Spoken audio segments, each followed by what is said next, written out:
The air inside the courtroom was stale, recycled, and heavy with the scent of floor wax and anxiety. Dust motes danced in the shafts of afternoon sunlight, cutting through the high windows, illuminating the empty space beside the defendant's table. That space was meant for two people.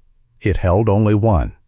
Alara Vance sat at the end of the mahogany bench, her spine rigid against the wooden backrest. She wore ivory silk that once whispered of luxury. Now it felt like a shroud wrapping around her grief. Her fingers, long and slender, were interlocked so tightly that her knuckles had turned a blanching white. Beside her, the chair was empty, a void that screamed louder than any objection raised by counsel. Across the aisle, Julian Sterling leaned back in his leather chair, one leg crossed over the other, radiating a suffocating sense of entitlement. His polished Oxford shoes gleamed under the overhead fluorescence. He wasn't looking at the lawyer. He was looking at Alara. With a smile that didn't reach his eyes, he twirled a fountain pen between his fingers, a mocking gesture, a rhythmic clicking that sounded like a countdown. The courtroom murmured. A few women near the back whispered behind their purses. They were watching the performance, watching the downfall of the gold digger who had supposedly drained the Sterlings dry. The motion is denied, the judge droned, adjusting his glasses. Plaintiff's case regarding asset distribution lacks sufficient witness testimony. Defendant's claim stands unless new evidence is presented. Alara did not flinch. She stared straight ahead, refusing to let Julian see the tremor in her hands. She knew what he was doing. He wanted her to break. He wanted her to beg. He wanted the world to believe she was bankrupt, not just in funds, but in worth. Julian chuckled softly, a low rumble that traveled through the quiet room. He stood up, smoothing his navy lapels. He walked toward her, his shadow stretching across her feet. "Is there something you have to say?" he asked, loud enough for the bailiffs to hear. "Or are we done here? Because I am tired of sitting here wasting my time with—" "Sit down," Alada said. Her voice was quiet. It wasn't much above a whisper, but it cut through the hum of the ventilation system. Julian froze.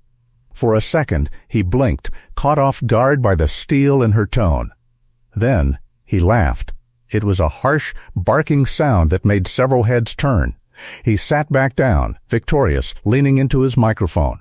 "Please, let us finish this charade," he told the judge. "She has no witnesses, no allies. Just a broken promise." Alara watched him. She counted the breaths.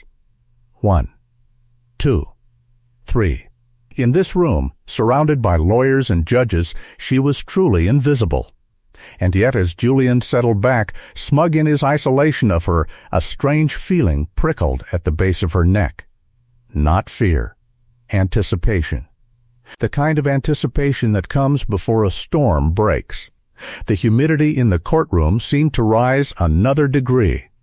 The air grew thick, pressing against Alara's chest until breathing felt like laboring through water. From the gallery, the whispers began to sharpen. They weren't sympathetic now. They were cruel. They looked like a charity case, someone muttered near the front row. Another voice added, snide and sharp. "I heard he left her penniless. Look at her. No entourage. No car parked outside waiting to take her away." Alara closed her eyes for a brief second. She knew the rumors.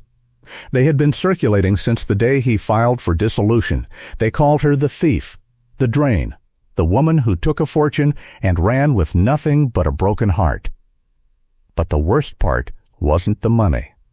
It was the loneliness. Julian's attorney stood up. He was tall, slick, wearing a suit that cost more than Alara's entire wardrobe combined. He approached the witness stand, leaning casually over the railing as if sharing a secret with the jury. "Ladies and gentlemen," he said, his voice dripping with condescension, "this trial is about accountability.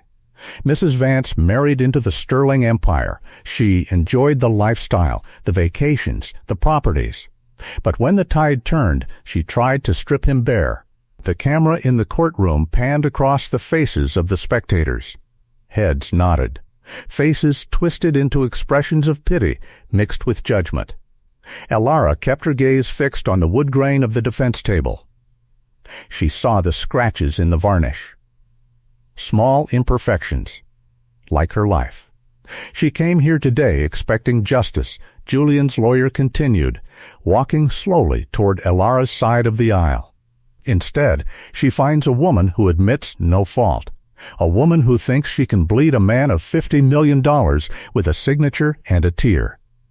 Julian stood up again, interrupting with a theatrical sigh. He looked at the ceiling, shaking his head, playing the victim to perfection. "I feel terrible," he announced, turning to the gallery. "To think after 10 years of devotion, of trust, I have to sit here and defend myself against lies." A ripple of gasps went through the crowd. Someone in the third row muttered, "Poor guy." Elara opened her mouth to speak. She needed to correct the record. She needed to explain that the money was in joint accounts signed by both of them, that the prenup was voidable under state law, and that he had squandered the business capital, not her. But then Julian looked at her. And he spoke first. "You know," he said, his voice booming, carrying a cruel edge. "It's funny. People talk about loyalty, about blood. I asked for help. My phone has been silent. Your own father hasn't called. Where is your family, Elara? Where are the Vances?" The question hung in the air. Heavy. Final. The gallery shifted. Whispers erupted. Where is her father? Nobody knows the Vances anymore. Maybe she was lying about the connection. Elara felt the heat rush to her face.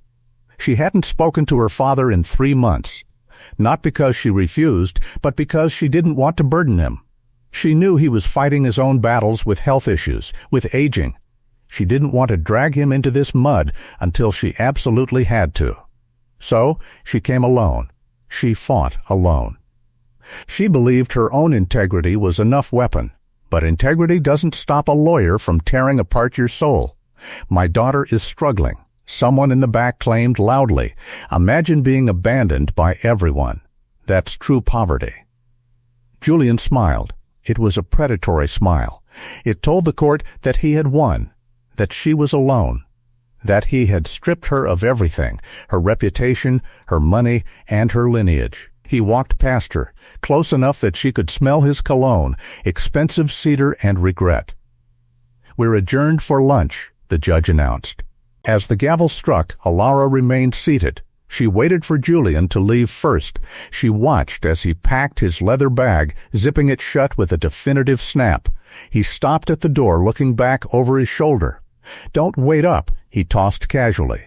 "The world moves fast. Don't let yourself fade." Then he was gone.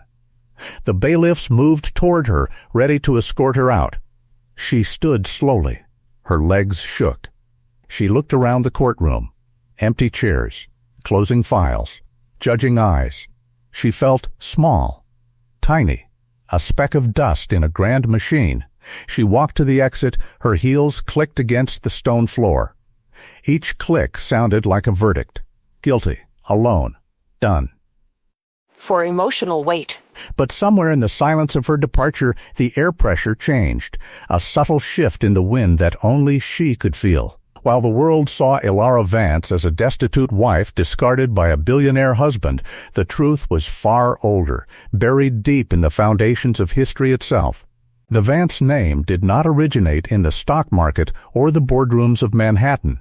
It originated in soil. Soil that fed nations. Soil that built banks before they were invented. Elara adjusted her silk blouse as she walked through the corridor, avoiding the photographers who lined the hallway. She knew the headlines would be brutal tomorrow. Sterling millionaire wins against pauper wife. But they didn't know why she came alone. It was a choice. For weeks, her father had begged her to bring him. "Just come to court, Elara," he'd pleaded over the phone last night, his voice raspy. "I'll handle him." "No," Elara had replied, her voice steady. "If we show up as the Vance clan, they won't listen to the law. They'll just see a fight. I need to win this on merit first." I need to prove I can stand on my own. It was pride, noble pride, but also strategy. She needed to give them a clear shot to realize her weakness so she could strike the blow when they least expected it. She knew Julian well enough to know that arrogance breeds blind spots. If she entered with guards, he would prepare defenses. If she entered alone, he would drop his guard. But the reality of the situation was stark. The Vances were wealthy, wealthier than the Sterlings ever imagined. The Sterling empire was flashy, cars, yachts, art collections. The Vance legacy was structural, real estate, land trusts, political infrastructure. When Alara was born, the expectation was always the same. She was to marry well, connect families. She chose Julian thinking he was stable. He was actually unstable, feeding on power rather than building it. Now, he was trying to eat her family's legacy, too. Back in the sterile waiting area, Alara sat on a velvet bench. She pulled out a mirror to check her appearance. Her mascara was intact. Her hair was combed. But her eyes gave her away. The light dimmed in them. She remembered the last conversation she had with her mother. Before the accident, before the funeral that brought the whole city together, her mother had said, "Remember, child, a tree is only as strong as its roots. If the wind blows too hard and there are no roots, it falls. But if the roots are deep enough, the tree becomes the shelter." Alara had forgotten that line. Until tonight. She reached into her purse, pulling out a small, worn envelope. Inside was not money, but a letter written by her grandfather decades ago. It was sealed with wax. The stamp read, "The Vance Trust." It contained the proof of the deed to the land upon which the Sterling headquarters now stood. Legally, the Sterlings were tenants on land owned by the Vance estate. This was the ace in the hole, the card she had hidden. She hadn't played it because she wanted to settle things amicably. But Julian wouldn't settle. He threatened. He sued. He mocked. Now, the stakes were higher. If she revealed this now, the lawsuit became moot. But it would ruin the reputation of the Vance name. It would paint them as litigious opportunists. She stayed silent to preserve dignity. That was the mistake. Dignity requires protection. From the street outside, a sound emerged. Deep resonant engine purrs. Low frequency. Electric. Alara looked toward the window. Through the blinds, she could see black vehicles lining up at the curb, not yellow cabs, not Uber rides, luxury sedans. Limousines with tinted windows so dark they absorbed the light. The driver of the lead vehicle stepped out, tall, imposing, black uniform, head bowed. He walked toward the entrance, signaling to a group arriving behind him. Alara touched the envelope in her hand. She realized then that she never intended to stay hidden forever. This morning, she had sent a message. It is time. She wasn't alone. She had chosen to hide the truth for a week to test the water. Julian had passed the test with flying colors. He had shown his true nature. He had become arrogant enough to walk into a trap. But Alara wasn't a victim. She was an heir. She stood up, smoothing her skirt. She felt a different energy settling over her shoulders. The cold isolation of the courtroom began to fade, replaced by a warmth, a recognition of her own lineage. She thought about the woman she was seeing when she was a child, sitting at the head of the table, holding court not with a gavel, but with silence. That woman was her grandmother, Eleanor Vance. Eleanor had not spoken to Julian once. She had not signed papers. She had simply waited, because she knew Julian could not win against a ghost. But ghosts have mouths now. The vibration in the floor increased. The sound of multiple engines revving, doors opening, footsteps approaching. Not hurried footsteps, measured, rhythmic, military precision. Alara took one final look at the empty chair next to her. She stood tall. She adjusted her posture. She stopped being the girl asking for permission. She became the matriarch's daughter. The courtroom was not empty. It was full of secrets, and soon they would all be exposed. She closed the envelope and slipped it into her pocket. Time to bring them to justice. Not legally. Morally. Historically. The silence was breaking. The wind was rising. And the storm was here. Back in the courtroom, the atmosphere had shifted from tense to expectant. The lunch hour had ended, and the bailiffs were returning to their posts. Julian was lounging in his seat again, scrolling through his phone, checking emails, laughing at something. He was relaxed, completely unbothered. He believed the game was over. He checked his watch. 1:05 p.m. "We need to resume," Julian called out, waving his hand in the air impatiently. "We have places to be.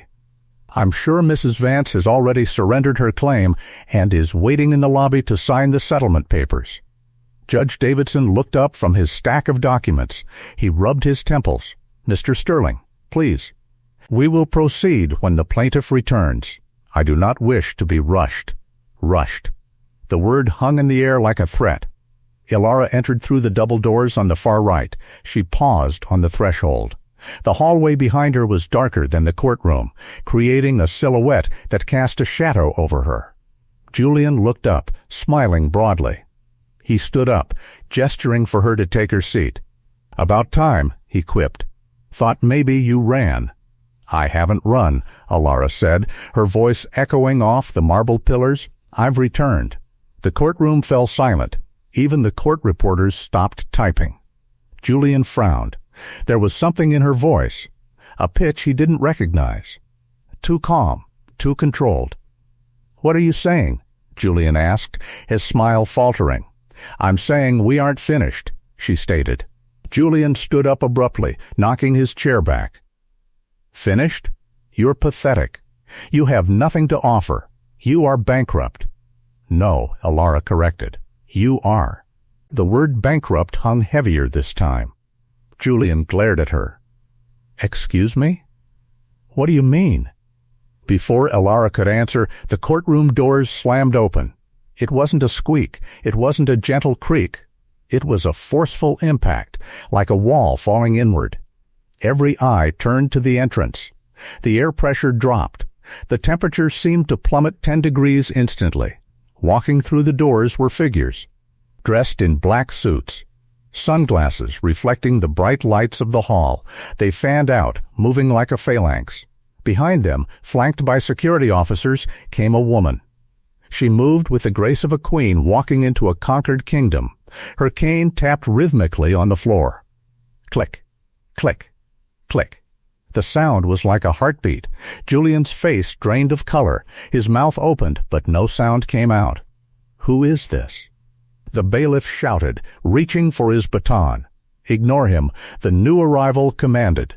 Her voice was gravel and honey, aged and commanding. It was Martha Vance, the matriarch, the owner. Martha walked to the center of the courtroom, ignoring the judge entirely. She stopped directly in front of Ilara. She placed a hand on Ilara's shoulder. "This," Martha said, her voice carrying to the very back wall, "is my granddaughter. And she belongs to a house that builds cities, while your house rents them." The crowd gasped. The air shattered. Julian stumbled backward, grabbing the table for balance. His face was pale, sweat forming instantly on his brow. He looked at the woman. He looked at Ilara. And he realized the magnitude of his error. You belong to the Vance estate?" he stammered. "Not estate," Martha said, her eyes locking onto Julian's. "Empire. And you are trespassing." Julian tried to speak, to protest, but the walls of the courtroom seemed to lean in against him. The power he had wielded, the money, the influence, the mockery, had evaporated the moment the door opened. Now there were only two choices: surrender or suffer the consequences of crossing blood that had flowed longer than his bank account existed. The silence stretched. 1,000 seconds. A year. A century. Martha stepped forward, her cane resting on the ground like a scepter. "Begin," she ordered. And the reckoning started. Before the storm broke, there was a moment of absolute darkness, a moment where Julian thought he might still have a way out. He looked at Alara, searching for mercy. He searched for the woman who loved him for 5 years, the one he thought he had broken. But Alara was gone. The woman he knew was hiding behind a mask of icy indifference. "You can't do this," Julian whispered, leaning in close to Alara. "You don't know the laws. You don't know how this works. I have money. I have lawyers. You are just a child." "I know the laws," Alara said softly. "I studied them. While you slept, while you drank champagne with strangers, while you forgot who I was." "I can buy you," Julian said quickly. 10 million. Cash. Today. Sign the paper. Walk away." Alara looked at him. Really looked at him. She saw the greed, the desperation, the fear. He was scared, not of prison, but of losing control.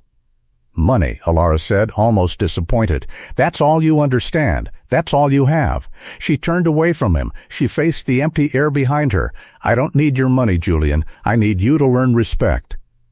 Julian panicked. He stood up, waving his arms. "Bailiff, security, arrest her." But the security officer didn't move. He stood frozen, respecting the protocol of the room. The atmosphere had changed. The room belonged to Martha now. Julian looked at the gallery. Everyone was silent. No more whispers. No more judgments. Everyone was watching the predator become the prey. "I have nothing else to say," Alara said. She turned to the judge. "Your Honor, we are prepared." The judge looked at Martha. Martha didn't blink. She held the gaze for 10 seconds. Then, with a nod, she signaled the bailiffs. "Bring in the exhibit," she said. Alara turned to the gallery. "They think I'm alone. They think I'm weak." She walked back to the chair.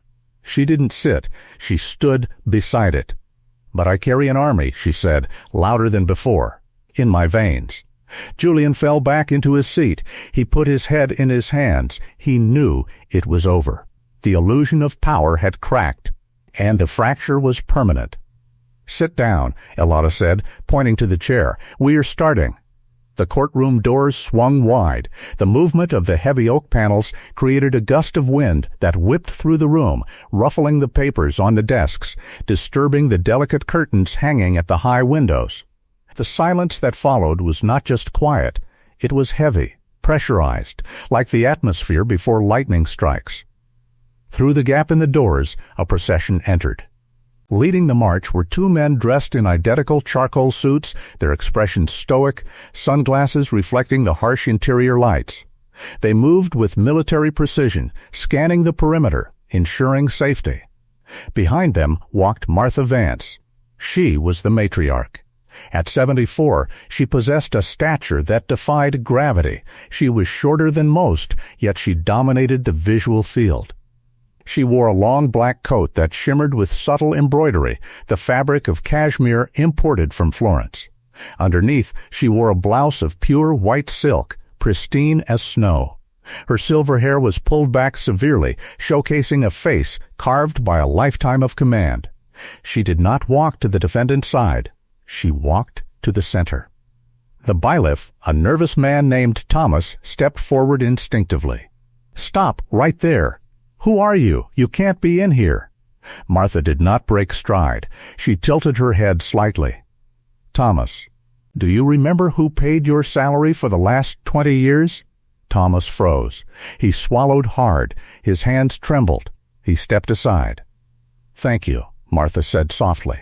Behind Martha, another figure appeared. It was David, the brother, Alara's uncle. He carried a leather portfolio, but more importantly, he carried the aura of a politician. He was the one who wrote the bills. He was the one who knew the senators.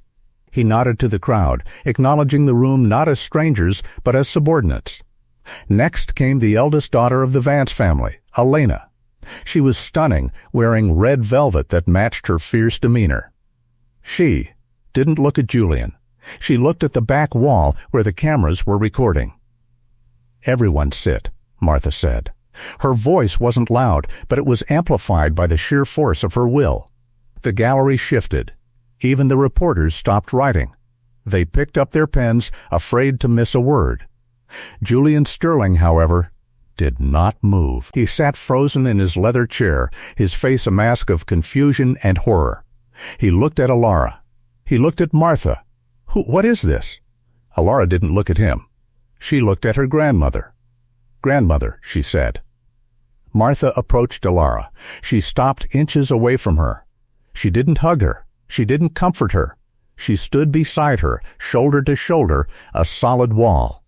You did not call us, Martha said quietly. Only the two of them could hear it. I wanted to do it alone, Alara whispered back. And look where that got you, Martha replied, her voice still low, but carrying a trace of disappointment. A wolf eats the lamb. That is the nature of the wild. Julian stood up, panic flooding his features. He rushed toward the judge's bench, but the security team blocked him before he took 2 steps. Judge, this is unlawful. Julian shouted. This is intimidation. She is bringing her relatives to bully the court. Judge Davidson looked up. He wiped his brow. He looked at the procession of power that now occupied the courtroom. He looked at the Vance logo embroidered on Martha's sleeve. He looked at the documents David was holding. Mr. Sterling, the judge said, his voice trembling slightly. Take your seat. I'm not taking my seat. Julian yelled. He turned to Alara. You think this changes anything?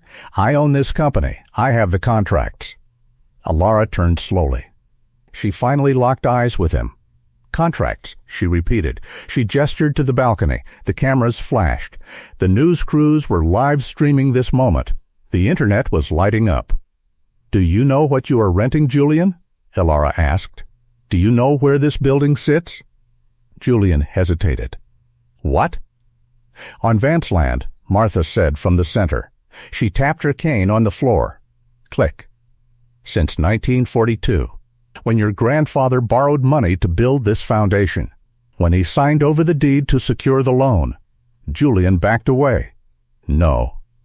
That's impossible. The Sterling Trust owns. The Sterling Trust is dead, David announced, stepping forward. He threw a document onto the defense table. It landed with a slap. It was dissolved 3 years ago, David said. All debts transferred to the Vance estate. You owe us the principal. Plus interest. The gallery erupted in gasps, a collective intake of breath that felt like a physical blow. Julian fell back into his chair. He grabbed his head. This is a lie. Open it, Martha commanded. The bailiff, now terrified, opened the file. He flipped the pages. His eyes widened. He read aloud, stumbling over the numbers.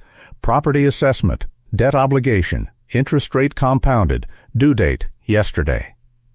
Yesterday. The deadline had passed. Julian stared at the paper. He couldn't breathe. His heart was racing so fast he felt faint. He realized then that he wasn't facing a lawsuit. He was facing foreclosure on his entire life. Why? Julian choked out. He looked at Alara. Why did she let me torture her? Why did she let me think I won? Because Alara said, her voice filling with pain, you made me love you, and I didn't want to hurt you, so I let you destroy yourself. Julian sobbed. It was an ugly, jagged sound. He slid down in his chair, putting his head between his knees. I didn't know. I didn't know she was. He thought he was a king, Martha interrupted, her voice sharp as glass. But he was a tenant, living in a house he did not own. The cameras recorded every second, every crack in Julian's mask. The power had flipped so violently that the physics of the room seemed to shift. The judge adjusted his glasses. He looked at the Vance representatives. Mrs. Vance, I suggest we conclude the session. Yes, Martha said. We will discuss the terms of eviction and restitution. She turned to the gallery. Let this serve as a lesson. Never underestimate the person who waits. Never mock the one who stays silent. Because silence is not weakness. It is preparation. The applause started, softly at first, then growing louder. The courtiers, the reporters, the spectators, they were witnessing history. Julian remained in his chair, defeated, broken, Humiliated beyond repair, Alara stood tall. She reached out and took Martha's arm. Together they walked toward the center. The family stood as a shield. They were the fortress. "You did it," David said, bowing slightly to Alara. "No," Alara replied. "We did." The aftermath of the courtroom scene was not immediate chaos. It was a slow, crushing collapse. Julian Sterling sat in his chair, staring at the empty space where the door had been moments ago. The energy in the room had drained out of him. The arrogance was gone. The confidence had evaporated. In its place was a hollow void. He had spent a decade building a castle of illusions. He thought his money was a moat. He thought his status was a wall. But he had built it on sand, and the tide had come in. The Vance family did not attack him immediately. They did not shout. They did not insult. They simply stood there, presenting facts. "Here are the deeds," David said, sliding a folder across the desk. "Here are the transfer logs. Here is the contract signed by your father. By your grandfather." Julian shook his head. I didn't know. "That is not a defense in a court of law," Martha said coldly. "It is an admission of ignorance." "I don't want to lose the house," Julian whispered. "It's all I have." "It's not yours," Alara said. "It never was." She walked toward him, stopping just at the edge of the table. She looked at him with pity, not anger. Pity. "I offered you a divorce, Julian. Clean. You refused. You wanted to drag it out. You wanted to humiliate me." "I wanted what I deserved," he spat, suddenly finding a spark of courage. "I worked for this. I built this. You inherited it." Alara countered sharply. "Just like I inherited the responsibility to protect our family name." "There is a clause," Martha said firmly. Article 14. Breach of contract. Misrepresentation of assets. She turned to the judge. "We are filing countersuit. Immediate injunction. Seizure of all assets." The judge nodded. "Granted." Julian's face crumpled. He tried to grab his pen, to scribble something, anything to hold on. "No. Please, give me a chance. I can pay. I have connections. I can find. You have nothing," Martha said firmly, not a cent. "The assets were liquidated yesterday. Your bank accounts are frozen. Your credit cards declined at 9 a.m. this morning." He froze. He looked at his phone in his pocket. It vibrated. He pulled it out. Alert, account frozen. Balance, 00 cents. He dropped the phone. It skittered across the table. "It's happening," he whispered. "It's actually happening." The room seemed to grow smaller around him. The walls closed in. "Why?" Julian asked Alara again. "Why did you let me pretend?" "Because pride," Alara said softly. "Pride is a disease. You let it consume you." Martha placed her hand on Alara's back. "We have taught her well." Julian looked at the door. He saw the exits. But he knew there was no way out. He was trapped in a cage of his own making. Will I go to jail?" he asked. "That depends," David said, "on whether you sign the settlement papers now. If you refuse, the ears will investigate. The courts will prosecute fraud charges." Julian looked at the papers. The pen was there. All he had to do was sign. He looked at Alara. "Forgive me," he said. Alara hesitated. For a moment, the old Alara surfaced, the one who wanted peace, the one who wanted love. "I forgive you," she said. "But you are not forgiven." She pointed to the door. "Leave." Julian scrambled up. He grabbed his bag. He ran. He didn't wait for the bailiff. He pushed past the security. He exited the courtroom in a frenzy. The door slammed shut behind him. The silence returned, but it was different now. It was peaceful. Triumphant. Martha sighed. She straightened her coat. "Clean up this mess." "Yes, ma'am," David said. Alara stood at the podium. She took a deep breath. She was alone again. But she wasn't. She had her family. She had her history. "We are done," Alara said. She turned to the judge. "Can I go now?" "Yes," the judge said. "But you won't need to." Alara smiled. A genuine smile. The sun was setting as Alara walked out of the courthouse. The sky was painted in hues of violet and gold. She stepped onto the pavement, and for the first time in months she breathed freely. Martha Vance stood by a black limousine. The doors opened. "Get in," Martha said. Ilara climbed into the seat. The interior was plush, leather warm against her skin. David took the seat opposite her. "Where to?" he asked. "My home," Ilara said. "And where is that?" Martha asked. "The house I bought for myself," Ilara said, "with my own money." David chuckled. "Congratulations." They drove in silence for a few minutes. The city lights blurred past the windows. Ilara looked out at the reflection in the glass. She saw her grandmother. She saw her uncle. They were her strength, her shield, her army. She thought of Julian. He was probably scrambling, packing boxes, selling cars, trying to find a job that paid less than half his daily expense. Karma was sweet. But justice was sweeter. Ilara opened her handbag. She pulled out the letter from her grandfather. She read the address inside. It was a trust fund she didn't know existed. $5 million. Unrestricted. She smiled. She closed the envelope. "We won," Martha said, looking out the window. "We won," Ilara agreed. They arrived at her mansion. It was huge, beautiful, overlooking the city. She stepped out. Ilara turned to her family. "Thank you," she said sincerely, "for standing by me, even when I didn't ask." "You never really were alone," Martha said, patting her cheek. "Blood calls to blood, always." Ilara walked into the house. She closed the door. She locked it. She was safe. And for the first time in her life, she knew that she was never powerless. Comment question 1. Have you ever seen someone underestimated until they revealed their true power? Share your story below. Comment question 2. Do you believe justice is served when karma arrives late, or does timing matter? Tell us your thoughts. Comment question 3. If you were in Ilara's position, would you have accepted the settlement or fought until the bitter end? Call to action. If this story of resilience and family love inspired you, subscribe now for more premium dramas where secrets turn the tides of fate.